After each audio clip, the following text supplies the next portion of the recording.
Hello everyone for watching this video. In this video we're gonna review vertical planters from GreenStalk. I'm gonna bring it here right now. We're gonna unpack them. I'm gonna show you what's inside, how much it costs, and I'm gonna assemble it.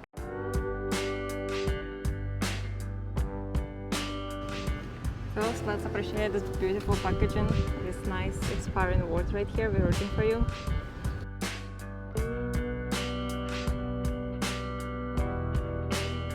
This is how everything packaged. Looks like nice and kinda prevent from item inside being damaged. This is what I actually ordered. So this is gonna be 6-tier original garden in colored leaf terracotta, 3 trellises, plant support, spinner base, bag and tube, garden lids, set of 6 seats, houses, and magazine and gift bag. This is what came in a package. This planter is going to be in color terracotta. This is going to be 3 original, which is 10-inch deep. It's going to be this one. 3 leaf planters, which is going to be 7-inch deep right here. Here it's going to be plant support, but packed in this pretty bag right here.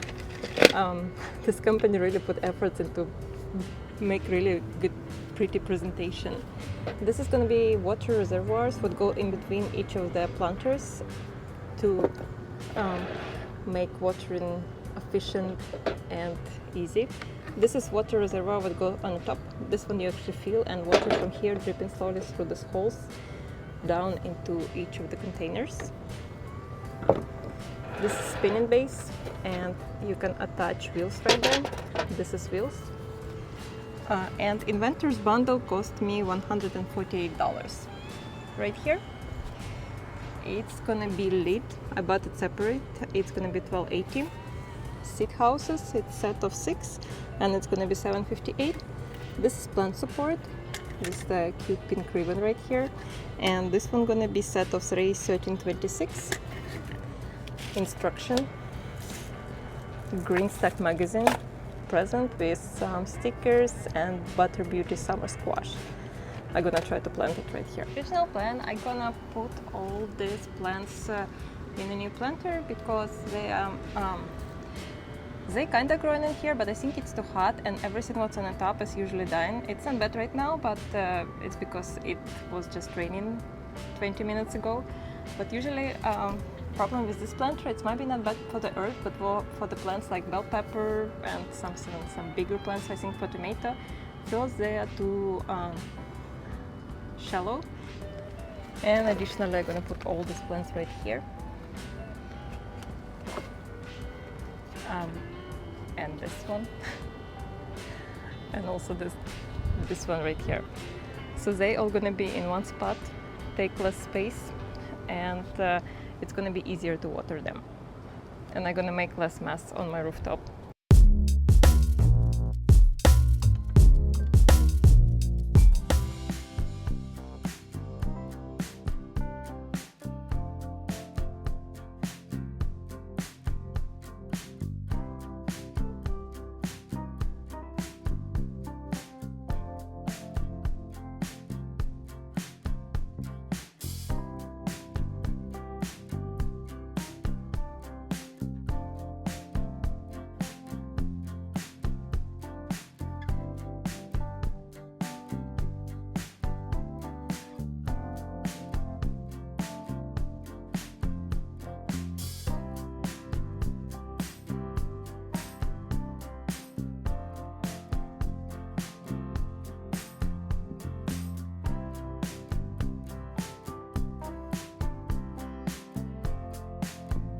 So this is how it looks like right now. About 3 hours later, all my plants fit in there except this oregano, but I just decided not to put it there because oregano is kind of invasive, and I didn't want it to take up much room inside the planter.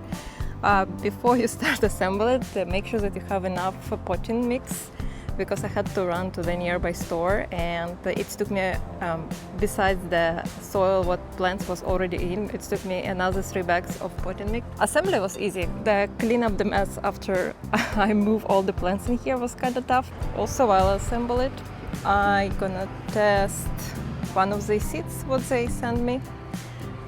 It's the squash. It's gonna be right here, and if it's turned into plant, I'm gonna show it to you. It's gonna take about 5 to 10 days to appear. And now let's try to water it.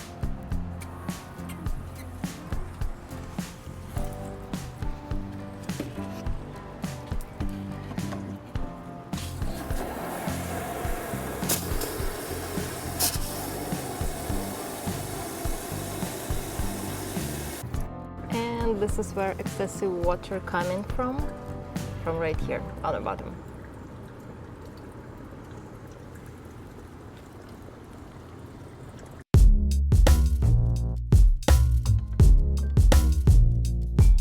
So the most impressive definitely is zinnias and marigold, because they literally tripled or quadrupled the size what they originally was. Zinnia looks tall, big. Marigolds looks nice and healthy. Rosemary, feeling well. It's looked like this. Parsley, doing great. This is the jalapeno pepper, what I planted from the seeds, what I get from the jalapeno what I use for casserole. I was impressed. It's actually survived. I think some of the leaf miners eating it, so I have to remove this leaf. Now let's look at this basil. So this one is relatively new, that's why it's not that big. But I also have smaller variety. I think it's the dwarf basil, and this one doing really well. It's also basically planted from the seed, and this is what size is it now. And one of them is actually pretty big. Let me find it. Oh yeah, this one, maybe because this one exposed for the sun the most, this one is the biggest one, even though they was planted in the same time. The thing what doesn't really grow here, I would say it's the bell peppers and peppers for some reason. Maybe because of the sun exposure. I had multiple growing in here from kind of like bigger plants, and they just dropped all the leaves and died. That's why I prefer to keep just herbs right here, and all the herbs so far feeling good, better than in my previous smaller planter. This is the mojito mint, doing good. You just need to cut it very often because it's kind of invasive and it's taking up all over the planter, so you sometimes need to lift the upper planter and just cut all the shoot all over the other plant space. Oregano, same, doing great. I think it's also like double the size since I planted here like 2 weeks ago. Here for some reason I think I just throw the basil and it just grow and take up the energy from the marigolds. That's why this marigold a little bit sad. Right here is the rue. Strawberry, what was the strawberry plant that I had, it was half dead. But then when I planted right here, it shoot this smaller strawberry plants. It didn't produce no strawberry yet though, so that's kind of sad. And last one, this is the Napa cabbage. I never grew Napa cabbage, so I don't know how it's gonna come out. So let's see. This plant is about months old. This is the creeping spinach. This basil look a little bit more sad. I probably need to water it more often. So this is the squash what came with that gift package from the GreenStalk, and it's kind of stopped dying. It could be my fault because I was not really consistent with watering plants, and right now in my city it's really hot, and my GreenStalk planter sit on the top of the rooftop on the full open sun without any cover. That's why I just need probably be more consistent with the watering. And so far the other thing what I noticed is the kale doing great. I just cut it not a long time ago, the bigger leaves, so it's the only smaller leaves left. But it's like with this planter you can basically have that unlimited supply of kale because it just keep regrowing the big leaves because it's a perfect condition for them. And that's about it. Now let's talk about pros and cons.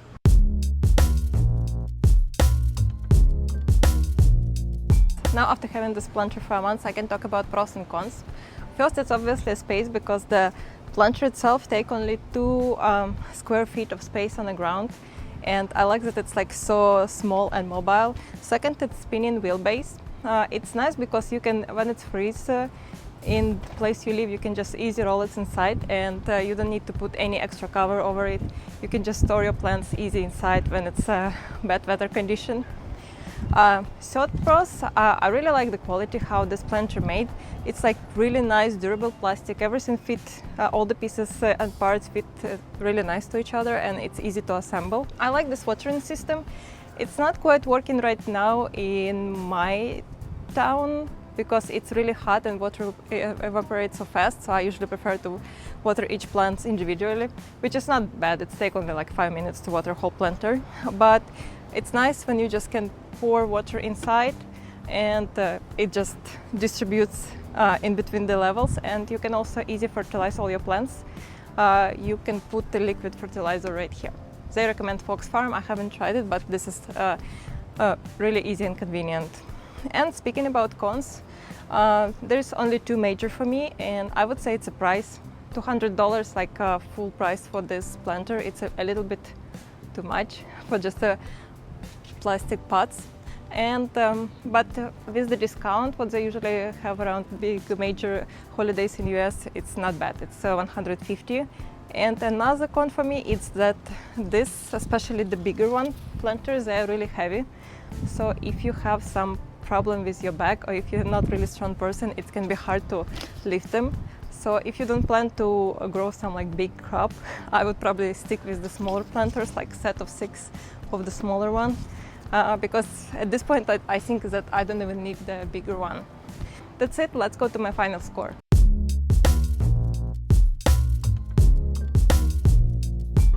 And for the final score, I would give it 9 out of 10 because I absolutely love it. I put so much plant in such a small space. I can really easy roll it inside when it's freeze. It's easy to fertilize them, and I love this thing so much. Thank you for watching. If you have any questions, you can ask them in the comments down below. If I'm gonna be able to give you an answer, I'm gonna give it to you, and see you in the next videos.